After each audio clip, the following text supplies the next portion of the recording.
Oh, we're rolling? We're rolling. Okay. What's going on, guys? Welcome back to your Lake Fork Guide. We had to do it one more time. We're going to go out one more time. We're going pre-spawn bass fishing in late fall and early winter. That's crazy. Stay tuned. We're going to show you the good stuff today, folks.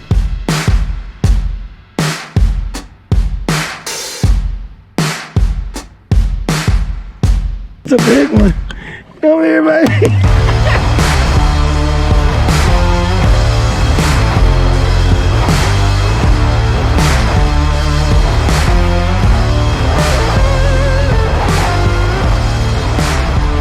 We brought him back, man.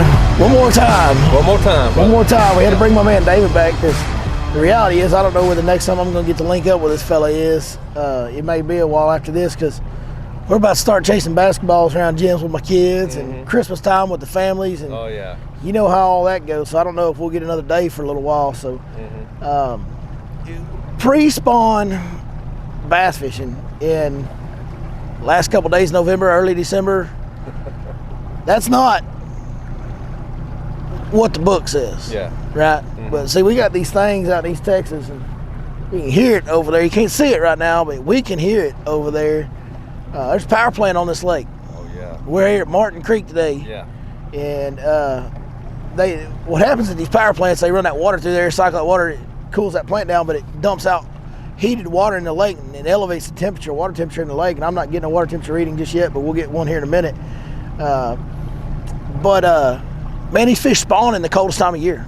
That's crazy. So right now when you get to the late fall, early winter, it's full, like, you know how like that early March, mid-March bite when you catch a good day and it's kind of overcast and windy and warm and you just lean on them. Yeah. And you like, those are the best fishing days of the year.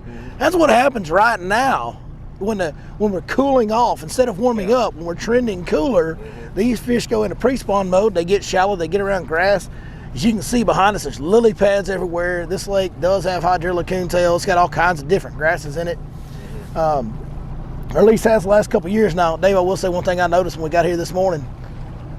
She's a little low. Yep. What do you think about that? Hoping the fishing better is what I'm hoping. Hoping it condenses them a little bit. Yeah, condenses them a little bit. I don't know. We'll have to maybe make some adjustments. I have not been to Martin Creek in quite some time. And I know it well enough, but I don't really know how to fish it under different conditions like this. So we may take us a little while to figure them out today. All right. But it's pre-spawn. Yeah.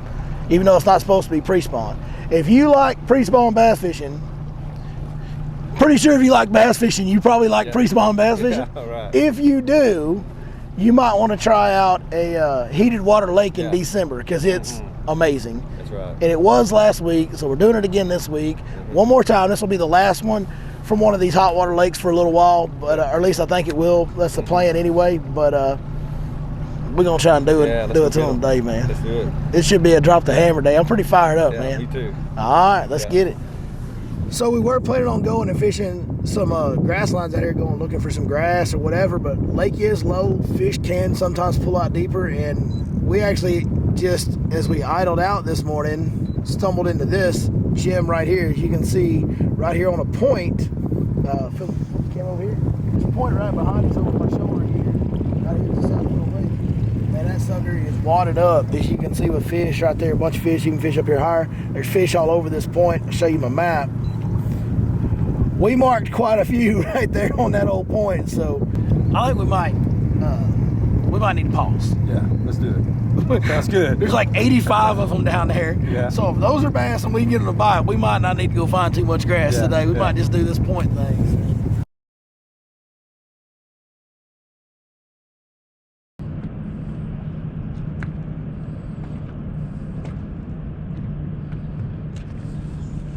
That one.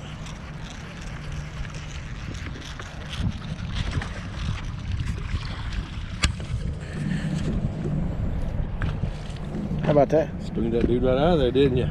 Hey. Okay, there's no way I could show that whole clip to the viewers because they would get so bored. It's not like that's that big of a fish, but what happened was, and I'll let this fish go, first Martin Creek bass of the morning right there. There we go. we're on that point, and I can see there's little pods of fish. Now, one group looked really good on the graph, and they kind of broke up. And that's kind of, as we graphed at first, what we saw was little groups. And then I saw that one big group, and I was like, oh boy. And then I wanted to show them, so I filmed that. Then by the time we got back over there, that group had kind of broken up. There's just little pods, right? But I was throwing that Alabama rig, and they would follow it and bump it, follow it and bump it. I could see them on live sonar following it and bumping it. And I said, I got something for them. I reached over there, a little old jigging spoon, and there was a group of them, and they'd followed that A-rig into the boat, and they'd gotten pretty close to the boat over the last few casts, so I just kept it on their head. And I mean, I was on them for... You were. I was just in there pop for a minute, and sure enough, got one. Yep. So, pretty cool. That's good. Well, it was kind of an odd experiment. I mean, I don't know if I just turned over that school ride or what, but really thought we had a big group of them there. But when we got back up on there and looked at them on live sonar, they kind of broken up into little pods and kept seeing little pods. Boy, they were moving a lot. Like, as you look, that's one thing about live sonar. You can really learn about their behaviors and how they're acting real quick. And basically what live sonar told me on that spot was it's going to be challenging to catch those fish. We put some baits around them through Carolina rig, finesse jig, Texas rig worm. Alabama rig, we did a few different things trying to get them to bite, and they would follow Alabama rig, even take short bites at it, but the only one we got to bite was a jigging spoonfish that I literally jigged on for several minutes, up and down, right under the boat, was the only bite we got. So they're just a little spread out, a little inactive out there. Seems like they're kind of roaming, there's not a lot of bait out there, they're not really feeding on anything right now, so we're going to do what we actually came to Martin Creek to do now. We're going to go shallow and go find some grass and try to catch those shallow pre-spawn grass-related fish. That's the stuff we're looking for. That's the stuff we're really looking for right there. There it is. There he is, Johnny. It looks just like a bass. Just littler? A little bit smaller, though. Man, you gonna get that fish to the boat?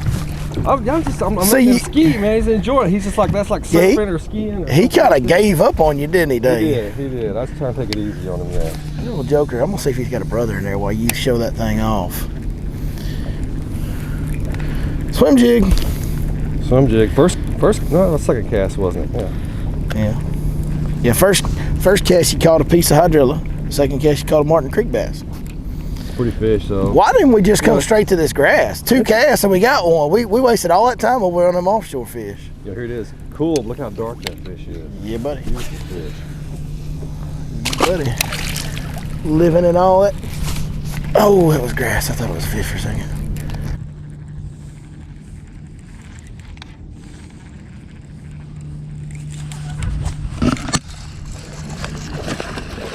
Got a good one here. Got a pretty good one here. One's got a little more volume of water moving with that one. When he shakes his tail and head and all that, that's good stuff. All right. I'd love to explain all this to you, but I really don't want to. I want to throw this fish back so I can go make another cast. And I can't get this fish unhooked. Look at there. That's pretty. That is. Beautiful fish. Stay tuned. I'll explain it after I catch a couple more. Too wound tight right now, Dave. Get him. Got him. Little dude. I seen you line jump 4 or 5 times. Uh-oh. There he is. That joker trailed you and popped you, and you stayed patient with him and finally got that little sucker. Yeah. There you go. Eating the nursery again. Easy.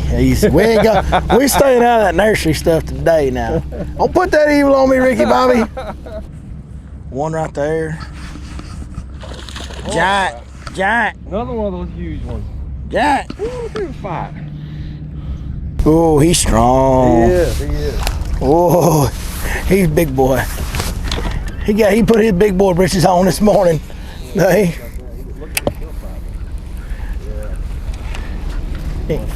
Sucker ain't got no quit in him, does he? Yeah, he's still trying to bite me. Hey, let me keep going for a second. Let me ask you a question, David. Yeah. I know you say you used to duck hunt, like you spent some time in the outdoors, right? Oh yeah. Name any other apex predator in an ecosystem that has no teeth and no claws. There's only one. What is it? A bass. Oh yeah. He's an apex predator in this. He is. ecosystem. He is. He got no teeth, no claws. He is the apex off attitude alone, dude. And that little dude right there thought he was bad. He was trying to bite you. He He's was. just straight attitude. Yeah, It's he the only was. reason he's an apex, and he's an apex with nothing sharp or hard on him. Right. Yeah. Right. Yeah. Only one. That's what makes it fun.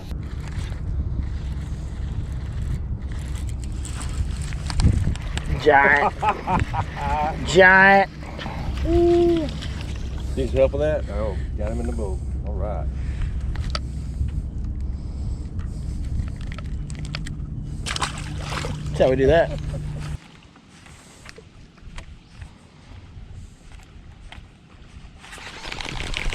That was a bass. For sure, that was a bass.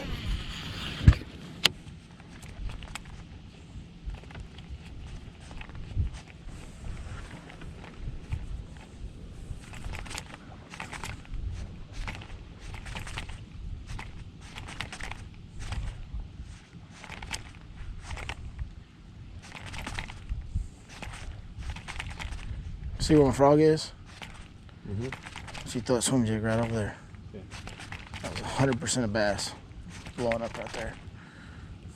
Don't pass my frog on that same line. That's pretty good. All right, now point at it and reel. Get it going. Get it going. Keep it up high in the water. Come on, go, go, go. Good. That was a good. That was like a big one that swirled over there. Oh God, I think right over here. Oh, I'm sorry, dude.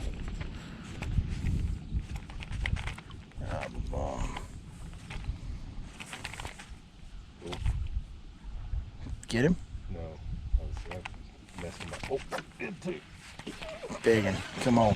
You hung in the pad?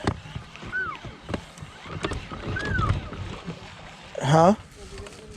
Okay. That's a good one. That's a real big one. That's a big one. Come here, baby. There we go. Man. There you go. Yes. Mr. Dave. Woo. That's a stud, bud. That is. Man, that was such a cool catch because right somewhere I started going towards it when you hooked it, so I think it was like right here somewhere. But one swirled on some bait or something, and I could, I said, hey man, I saw it through my frog over there. And then I didn't get anything on my frog. I said, hey David, throw that swim jig over there. And then while you're reeling it in, I'm like, bro, that one that swirled was a big one. Yeah. I think he was pretty big. Yeah, that's a good one. She's a good one. Yeah. We're gonna call that one about 6 pounds. Yeah. We got that, 3.5 to 4 pounder I caught earlier, whatever, but probably about 3.5, 3 3/4. Yeah. We got 2 of the 5 that we're looking for now. Yeah, that's it. Like I know we're kidding each other, competition, all this, whatever. At the end of the day, you know how I am. I care about the 5 biggest. Right now we got 2 of the 5 that we need, so we got 3 more to catch. All right, let's get them, man. Dude, show that to the camera one more time. Yeah. That's a fine fish right there. It is. Oh, dude, I'm telling you, I'm pretty. You got it up. I can't tell how big he is or if I'm in pad stems. I don't know which one. I lost him in the pad stems. Oh, no. Dang, I'm telling you, lily pads are the scourge of bass fishing. I know a lot of you guys like to fish around lily pads. I hate them. I hate them. I hate them. I hate them. This temper tantrum has been brought to you by your Lake Fork Guide.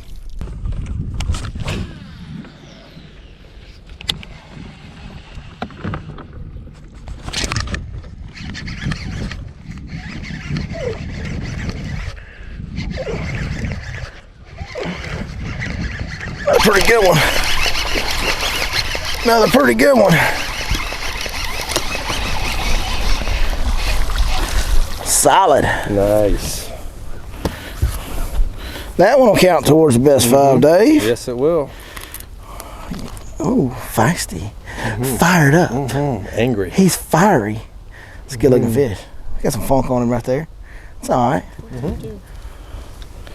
Yeah, you got a little something right here too. You got a little war wound, little scabs. Give me that little ear scratch. Make them old itchy scabs feel better, and then he'll come back and see you when she gets a little bigger right there. All right, so just caught another solid one right there. That's a really nice fish right there. Probably another 3.5, 3 3/4. So we got 3 to our best 5, and we're just kind of feeling our way into this day. I mean, it's not really that late. I don't know what time it is, but we've been out here probably 2 hours, I would say, at this point, Dave, don't you think? Yeah, that's it, About 2, yeah, maybe a little more. But we kind of are settling in, right? So what's going on is, just like we said, it's pre-spawn and maybe a little bit of spawn. So this is a really shallow flat. It's got a little bit of depth up there where I just hooked that one at. It starts to drop off right over there. So that's probably a pre-spawn fish that's sitting on the edge waiting to filter out on this flat. That fish that David caught was probably a spawning or maybe even a post-spawn fish with how it was built, but probably a spawning fish up on this flat. And where you saw us before on the hydrilla was the same thing. It was a big grass flat, and we were kind of catching all of our fish on that one out towards the outer half, like not on the points at the mouth of the pocket, but just inside of that in the first third or half of the pocket.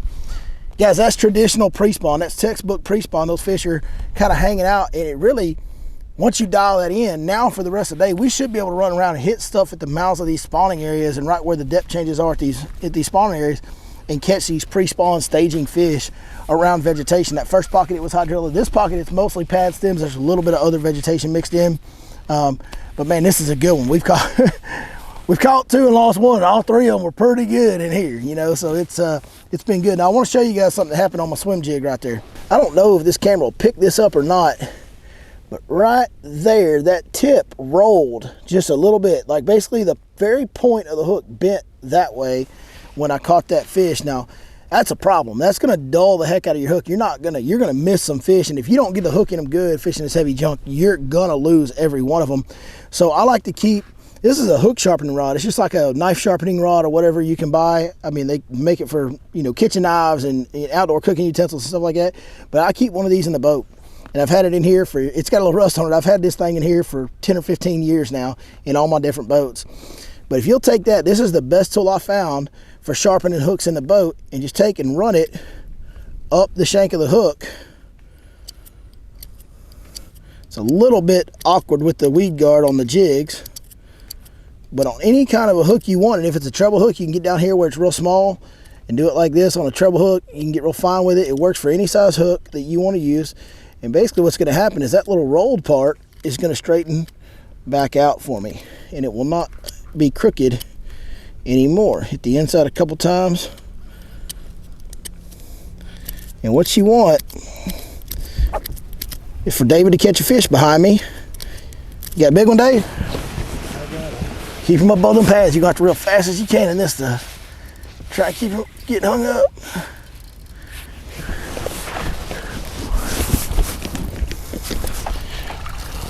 Oh, he's a baby. Him just a baby. Oh, okay. Cute little fella though. Well, so the lily pads felt like he was fighting. I'll tell you what, it is really nice to know that these female bass in here got some boyfriends with them. I will say that. There you go. So that's up on the spawning flat as well. Another swim jig fish.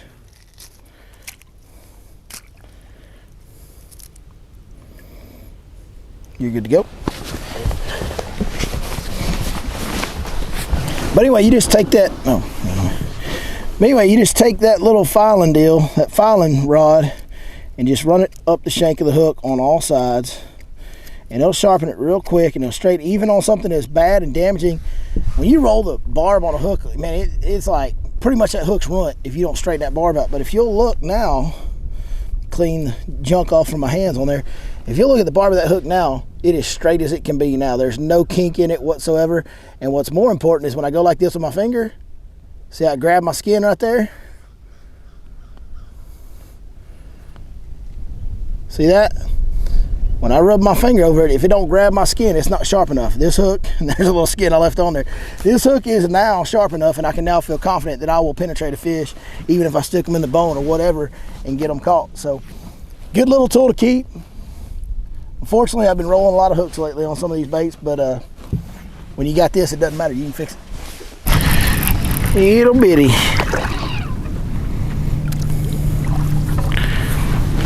All right. Boy, he ate it though. Man, did he eat it. My goodness. Wow. All he could fit in his mouth. He got him a mouthful, as they say right there. My goodness. Little bitty sucker. But hey, we're back here. You know, Martin Creek's a little funny for the heated water lakes. It's kind of a bigger one of the heated water lakes, and it's kind of got a hot water side and a cold water side, and this is kind of in between, but really kind of closer to the cold water side down here. But these fish are still in that pre-spawn mode. I mean, I know it from fishing out here in years before, and you know, you look where we're at. We're back here This is what we're doing, guys. You can see the back of the pocket back here, the area where they're going to spawn, up them pad stems and all that. And we're out here in the middle of this drain right in front of it, and there's hydrilla all the way around us. I can see it right under the boat right now. And that's what they're doing. I mean, that's just a classic pre-spawn deal. It's East Texas 101, and the pre-spawn is to find a little bit of a depth change. Just it can be 6 inches to a foot is all you really need. That little depth change that's got that hydrilla in it, those fish will gather in that in a pre-spawn period, and you can catch a lot of fish. You know, so we're doing pretty good today. We're repeating the pattern all over the lake, and Dave got him old big on the board today. Love it. I think I may have shorted you a little bit on fish. He might have been more than 6. I called it 6 earlier. I think as we looked at it before we released it, I was like, yeah, it might be a little bigger. That's a pretty good fish you caught. That was a good one. No doubt about that. That's the best fish I've ever caught. You think so? Yeah, I think so. Really? Yeah. New PB, and I got no batteries in the scale. So next time you get... Every time we tell a story, it's going to get bigger. Yeah, you got to hire a better guide next time. He'll have a scale that works. Used to eat it so much, and she used to eat it so much too, even before we were together. And we still visit once in a while. You know what I mean? That one ate it good too. Sure did. It's hard to turn away from fish. Hard to pick up a different bait because you're catching little ones. Seems like that swim jig's getting a better bite today than the chatterbait, which is not normally the case. Chatterbait's normally a big fish bait, but today it seems to be catching these. So we need to get me a scratch. That one needs an extra ear scratch. You got to wait a long time before he gets his next one if he's going to get bigger. So. Right. Yeah, no, we really did eat dinner at Whataburger last night. Did you? Yeah, oh yeah. See about leave a while ago now? We're tied. Now we're tied. And you got the big fish tiebreaker. Oh. He ate it too. Boy. These fish in here. Now these are pre-spawn. Listen, they're males and they're little, but it's something that you can take away from it and learn is look how these fish are eating. They are in here, even though the water is cold in here. Like when we pick these fish up, they feel cold. The water's colder here than it was up the lake, closer to the heated water. Every one of these fish, though, even though they're so little, they can barely fit the whole bait. They're eating whole bait. Our boat has not moved 15, 20 feet maybe, if you guys can tell from the background. We're just sitting right here, and that's 3 in a row, bam, bam, bam, and that's pre-spawn, man. You get in there. Now, the real deal you want to look for in a pre-spawn, and we don't have the advantage of being on this lake a whole lot. I haven't been here in a long time. If you know a lake well enough or you can spend enough time on it, you can find those little pre-spawn drains that hold the bigger fish. And then you can sit there and catch like these, but instead of them being those, they'll be 4 and 5 plus pounders. You know, that's what you really look for. Yeah. So you're gonna have a hard time getting me out of this drain right now, though. We got 3 bites in a row in just a few minutes. So David, that's gonna do it for us today, man. We're gonna head on in and go get a little, listen, you'll figure this out. I don't ever really fish full days on these filming days. Like on these days when I'm just out here to film. If they slow down, my metabolism speeds up and I get hungry all of a sudden. I want to go get a burger or something, you know what I mean? But man, that was a good time this morning. We had a good time. Man, you caught a big one there. I didn't even realize this. You kind of told me that might be your actual personal best. I believe it was. I mean, I really wish I would have had a scale ready to go for you. Yeah, that was a good fish. That was a great surprise, man. You put me right on it though. Just told me where to throw it, put it in there, and there she was. I appreciate the credit. I really didn't do that. That fish put you on it herself because she did all the swirling and misbehaving. She told on herself, so to speak. She was hungry. I was selfish. I tried to catch her on the frog first, and you just got lucky that she didn't bite my frog. And then I said, hey, try that swim jig in there, and you got her. That was a good one. But, didn't catch a real big bag of fish today. But, Martin Creek is a little bit bigger lake than most of these power plants. It's quite a bit bigger. So it does take a little more moving around and a little more time on the water to really dial it in out here on Martin Creek. But, man, it's a good lake. These fish are definitely, you can tell by the style we're fishing for them and the locations that we're fishing for them in, that they're pre-spawn. I mean, they're right on the cusp. They're just like Welsh was last week. They're right on the verge of spawning and getting up on those flats and right on the edge of those flats inside those coves in areas that they spawn in. So it's a special resource we have in Texas to have 3 of these in East Texas. Northeast Texas have 3 of these heated water lakes. All 3 of them got big bass in them, as we saw today.